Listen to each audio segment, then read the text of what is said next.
그동안 안녕하셨습니까? 네. 날씨가 좀 덥죠? 땀이 안 납니까?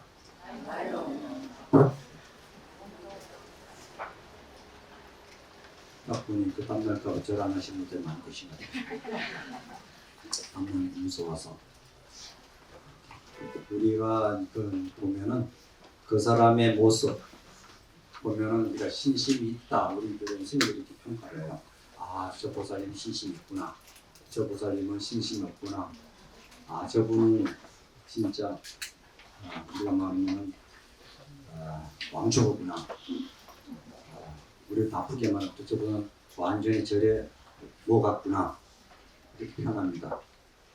근데 이제 그 모습을 통해서 그 사람은 우리는 마음을 훔쳐봅니다. 그러니까 여러분이 그 마음을 들키지 않도록 잘 하세요. 그 마음 들키지 않도록. 우리가 살아가는 데 있어서 그 모습, 표정 봐도 행복한지 안 한지도 알 수 있잖아요. 우리가 절에 오시는 이유가 뭡니까? 우리 오시는 신앙심을 통해서 내가 행복해지려고 하지 않습니까? 그리고 믿음이라는 게 무엇입니까? 어떻게 해야지 우리 행복하고 그 믿음을 통해서 우리가 행복해질 수 있을까요? 행복이라는 것은 어찌 보면은 정의가 없습니다. 내가 스스로 행복할 줄 알면은 행복해질 수 있어요. 그냥 그런데 누구보다 나는 잘나고 싶고, 누구보다 더 아름답고 싶고, 누구보다 더 잘 살고 싶고, 누구보다 더 하고 싶은 마음들, 우리들 마음이 끊임없이 상대를 세워놓고 상대와 비교하며 살아갑니다. 그렇지 않나요? 그런데 우리는 남을 닮을 필요도 없고 누구와 같이 되려고 할 필요 없지. 애쓸 필요가 없습니다. 누구처럼 되려고 해도 되지 않습니다. 옛날에 영화에 그런 있었죠. 행복은 성적순이 아니잖아요. 그렇습니다. 행복이라는 것은 성적순이 아닙니다. 행복이라는 것은 어떤 수치로 나오는 것도 아닙니다. 그리고 행복해 보여도 실상은 행복하지 못한 사람이 많습니다. 같은 환경 조건에서도 행복을 느끼는 사람과 불행을 느끼는 사람들이 있습니다. 이런 얘기가 있습니다. 아주 친한 둘 사이가 있었는데 그 사이에는 한 명은 9.9고 하나는 1이에요. 0.1 차이입니다. 9.9는 항상 1보다 0.1 차이로 관계로 열등감과 불만에 쌓여 있습니다. 0.1만 있으면 되는데요. 그 열등감이죠. 그래서 언젠가 0.1을 채워서 한번 이겨볼 마음을 냅니다. 반면 1은 9.9가 있으면은 9.9가 있으면은 항상 우울해요. 대단한 뻑입니다. 그렇게 같이 지내서 졸졸 지내고 다니다가 어느 날 갑자기 9.9가 어깨를 쫙 펴고 다녀요. 그리고 앞에 당당합니다. 그래서 뭐 1이 너한테 물어요. 10이 물어요. 너 웬일이니? 그러니까 나 어제 점 뺐어.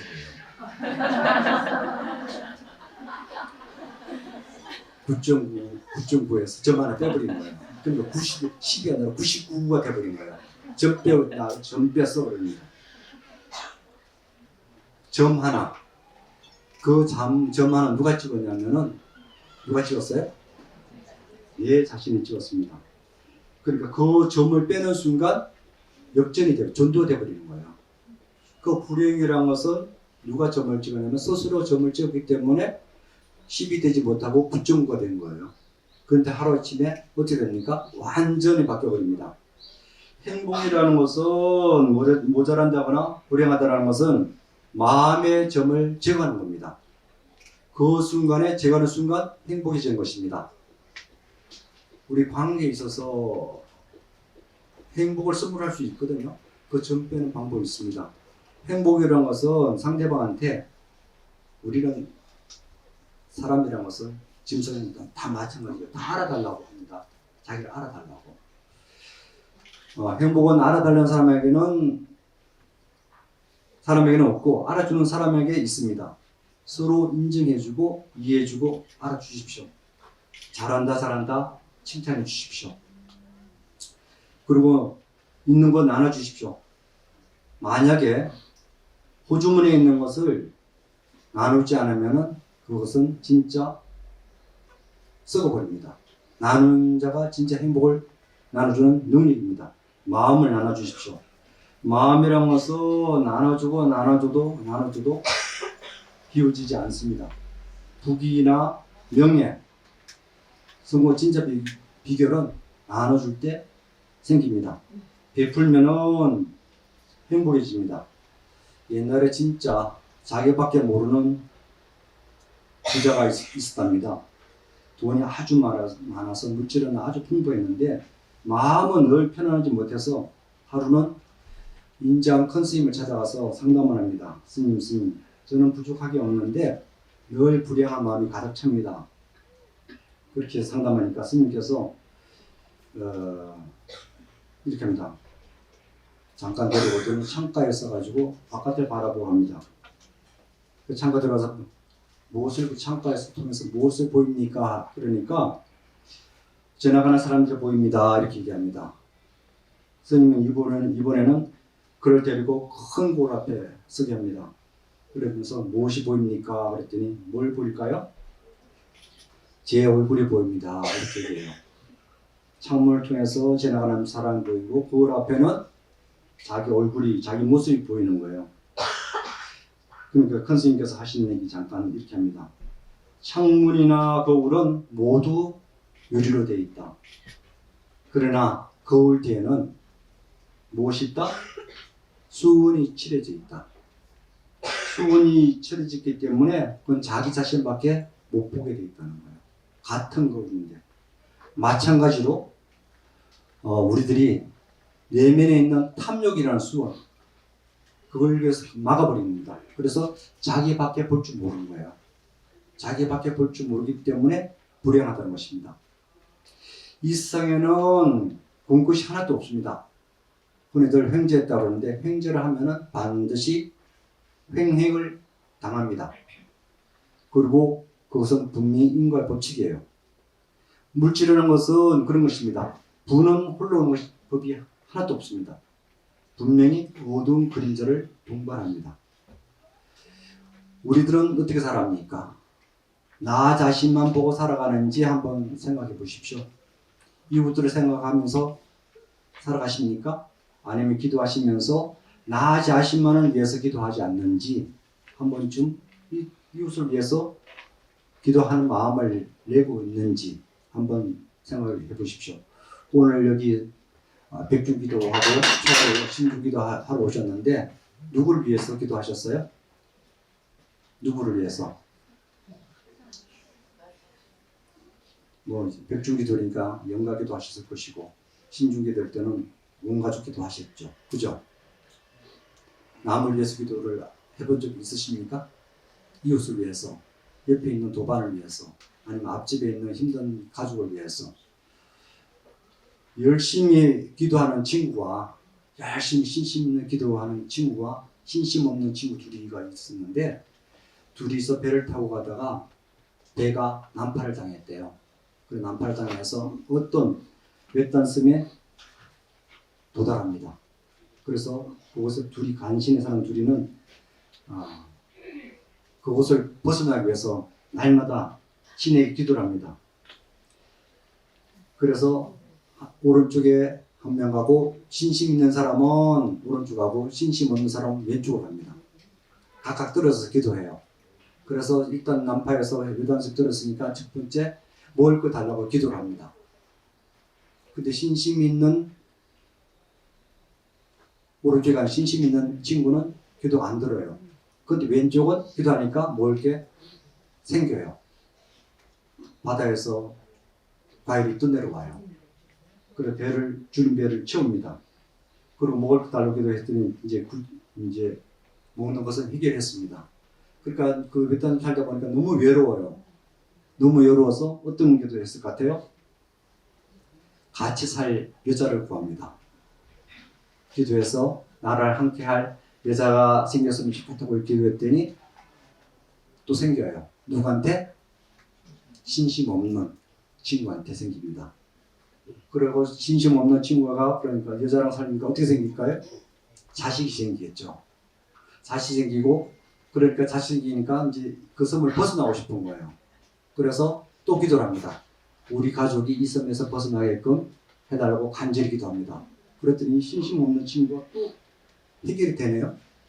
신심 있는 친구는 전혀 해결 안 되고 그런 다음에 벗어나라고 이제 하는데 이 신심 없는 친구 욕심이 많아가지고 자기 가족만 태우고 떠날 생각하면 그래서 배를 보내달라고 기도를 해서 했더니 또 기도가 돼요. 배가 와요. 그래서 자기 가족만 태우고 배를 타고 떠나려고 그러니까 여태까지 조용했던 천상에서 그러니까 야 이놈아 넌 어찌 내 동료를 또 떠나려고 하느냐 그렇게 해요. 그랬더니 이 왼쪽에 진심 없는 이 친구가 내가 기도해서 내가 성취했는데 왜 그러십니까? 이렇게 얘기를 합니다. 그랬더니 천상에서 하는 소리가 뭐라고 하는지 아실 것 같아요. 야 헛소리 하지 마라. 내가 여태까지 기도한 이루어진 것은 너 기도가 아니다. 누구 기도? 저 신심은 친구가 어떤 기도를 했냐면은 너 기도가 이루어지길 기도를 했다. 그래서 기도 이루어진 것이지 너가 잘나서 기도가 이루어진 게 아니야. 신심 있는 친구가 너 기도만큼은 이루어지게 간절히 빌었기 때문에 너 기도가 승치한 것이지 네가 잘나서 된 게 아니다. 이런 얘기를 합니다.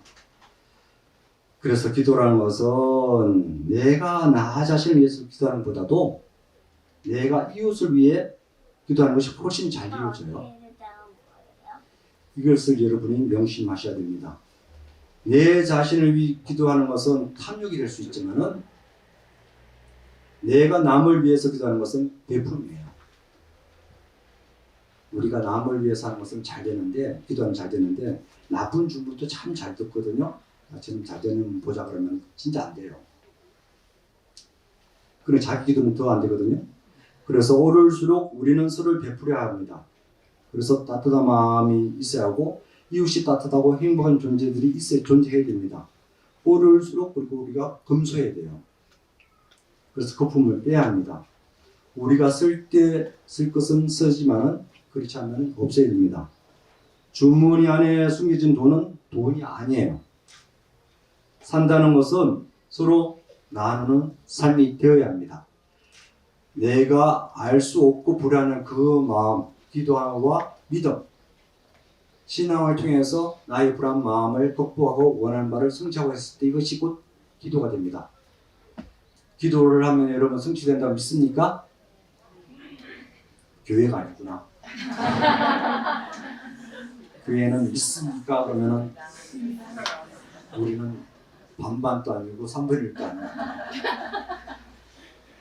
믿음은 믿어야지 기적이 일어나요. 믿지 않으면 그런 기적이 일어나지 않습니다. 믿는 만큼 성취돼요. 믿는 만큼 될 거라 하면 되고 되지 않을 거라 하면 되지 않습니다. 그러나 믿음은 어떤 증거를 필요하지 않습니다. 증거가 있어야지만이 받아들이는 것은 그건 지식이에요. 믿음은 어떻게 된다? 그냥 믿음이 전부가 되어야 돼요. 믿으면 아무런 증거를 제시하지 못했습니다. 믿음 내가 다 이해하지 못하더라도 그냥 받아들여야 돼요. 이 신앙이에요. 머리로서 해야 되는 게 아니에요.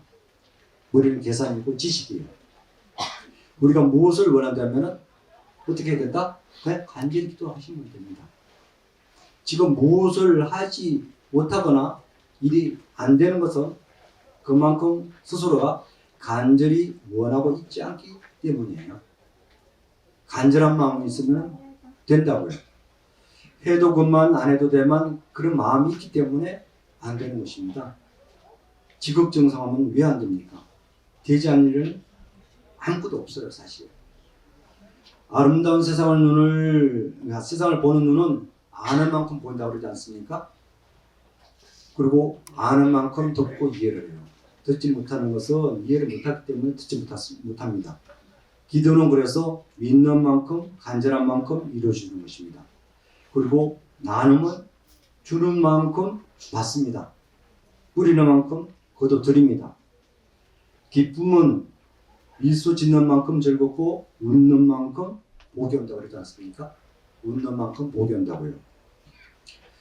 꿈꾸는 만큼 그것은 현실이 됩니다. 망상하고 달라요. 꿈하고 망상은 다릅니다. 망상은 그야말로 헛된 생각이에요. 꿈은 내가 희망이기 때문에 다가갈 수 있습니다. 그런 얘기 있지 않습니까? 손꿈을 보면은 자신의 운명을 알 수 있다고 그런 얘기 합니다. 손꿈을 보면요. 그런데 그 운명을 기도하는 당신 손 안에 있다는 것을 우리가 알아야 됩니다. 부처님 손 안에 있는 게 아니라 내 운명은 누구 안에 있다? 내 손 안에 있는 거예요. 여러분 것이에요. 내 것이에요.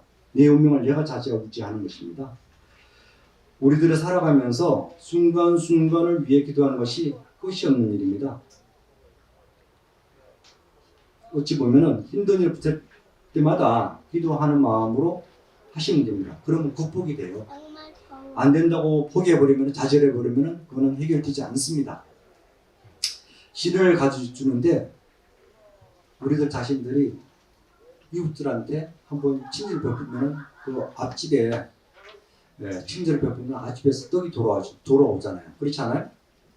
앞집, 옆집, 윗집하고 앙숙되면은 그 대가가 아주 안 좋잖아요. 근데 이사 와서 떡 돌리고 인사하고 놓으면은 엘리베이터 마주치고 마주치면 미소로서 아주 사이 좋은 관계가 됩니다. 은사 스님 본문에 이런 얘기 있습니다. 가장 좋은 절은 무슨 절? 친절이에요. 친절. 길상사가 아니고. 가장 좋은 절은 친절이라고 이렇게 말씀하셨어요. 친절해서 좋은 예가 있는 에피소드가 있는데요. 한 가지 들려줄게요. 미국의 최대 재벌인 강철왕 앤드루 케네디라는 그 어머니 얘기인데요. 케네디 어머니가 어느 날 비가 옥수같이 쏟아지는 어느 날 뉴욕의 한 가구점 앞에서 머리를 산발한 채 한 노파가 들어옵니다. 그래서 도움을 청합니다. 한푼없어 보이는 노파에게 사람들은 별 관심이 없어요. 그때 판매원이 일하는 한 젊은이가 다가와서 사정을 묻습니다. 그래서 택시를 잡아줍니다. 잠깐 기다리시죠. 내가 택시 불려서 모시도록 하겠습니다. 친절을 베풉니다.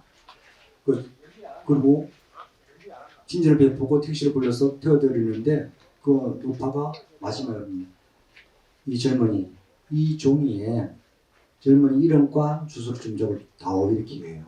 그리고 이 젊은이는 주소와 이름을 주고 헤어집니다.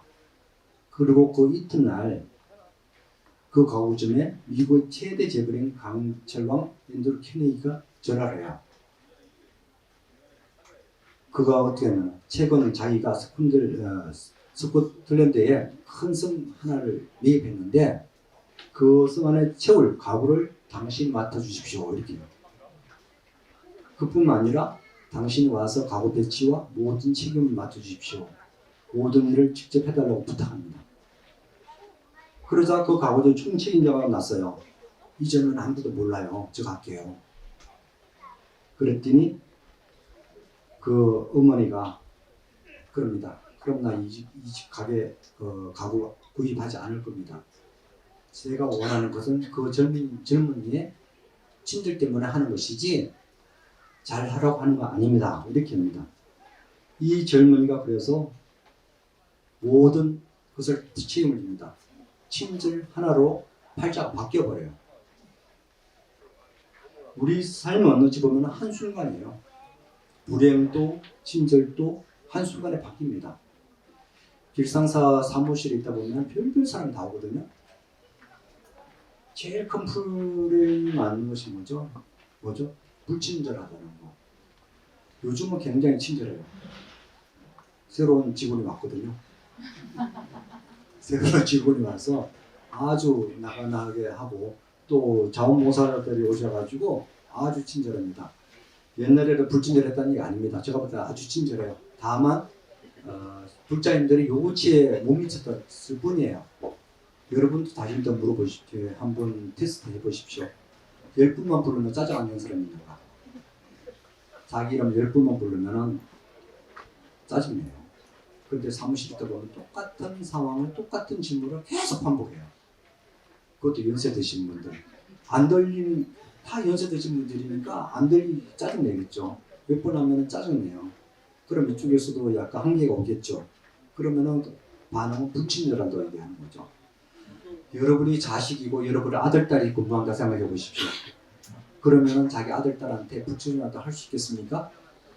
좀 이해를 해주세요.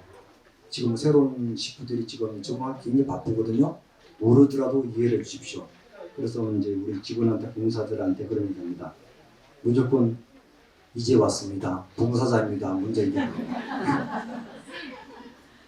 왜냐하면 이쪽 사정을 알면 덜 짜증내니까. 그렇지 않아요? 이해를 해주십시오. 이해를 하면 사랑이 돼요. 그렇지 않아요? 이 세상에 자기 입에 맞는 게 어디 있습니까? 자기 욕구를 채우려면 끝이 없습니다. 그래서 여러분한테 부탁드립니다. 베풀면은 베푼 만큼 채워지는 것이 아닙니다. 그 맥국절이 돌아옵니다. 여러분도 그런 마음으로서 살아가시면은 될 겁니다. 친절이라는 것은 그만큼 아름다운 도시이고 사랑입니다. 인생에는 불가능한 건 없습니다. 불가능한 것은 오직 여러분 자신 마음속에만 존재할 뿐입니다. 좋은 일을 생각하면 좋은 일이 생기기 마련이고 나쁜 일을 생각하면 나쁜 일이 생깁니다. 오늘 하루가 좋은 일만 생각한다면 오늘은 좋은 날을 맞이하게 될 것입니다. 사랑과 믿음, 친절과 진정한 행복은 이 다음에 이루어지는 목표가 아니라 지금 당장 이 순간에 존재하는 것입니다. 지금 이 순간을 행복하게 누리려면 여러분이 그렇게 주인공이 되시면 됩니다. 하루하루 어떻게 보낼 것인가, 그것은 각자 여러분의 몫입니다. 순간순간 좋은 생각을 함으로 해서 오늘 하루가 즐겁고 내일도 즐겁고 늘 즐거운 날들을 꾸며 나가시기 바랍니다. 오늘은 초하루입니다. 초하루는 새로운 시작되는 날이에요. 날마다 새로운 날이듯이 날마다 초하루가 되었으면 좋겠습니다. 예, 감사합니다.